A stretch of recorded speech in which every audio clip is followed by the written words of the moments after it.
સુરત અડાજણ વિસ્તારમાં પશુના ધડ મળી આવ્યું હતું, જે એફએસએલમાં તપાસ કરતા ભેંસનું ધડ હોવાનું પુરવાર થયું છે। પોલીસે આ અંગે ફેંકનારાઓ શોધવા માટે 40 ટીમો બનાવી છે, જેમાં અત્યાર સુધી પોલીસે 400થી વધુ સીસીટીવી ચેક કર્યા છે। પોલીસે 30 જેટલા શંકાસ્પદ વ્યક્તિઓની પૂછપરછ પણ કરી છે, પરંતુ હજુ સુધી કોઈ પણ વ્યક્તિ મળી આવ્યો નથી। જોકે આ કૃત્યથી સ્થાનિકોમાં ભારે રોષ ફાટી નીકળ્યો છે। ઘટનાની જાણ થતાં જ Adajan police, Surat crime branch, SOG, PCB ઉચ્ચ અધિકારીઓ દ્વારા કાફલો ઘટના સ્થળે પહોંચી ચૂક્યો હતો અને હાલ પણ સમગ્ર મામલે તપાસ ધમધમાટ છે।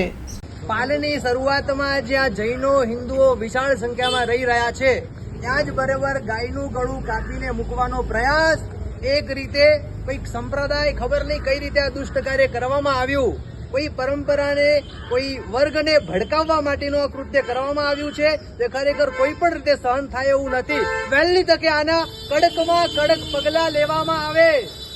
સરકારને સૂચન કરો, પ્રશાસનને સૂચન કરો, આ કોઈ પણ રીતે સહન થાય તેવું નથી।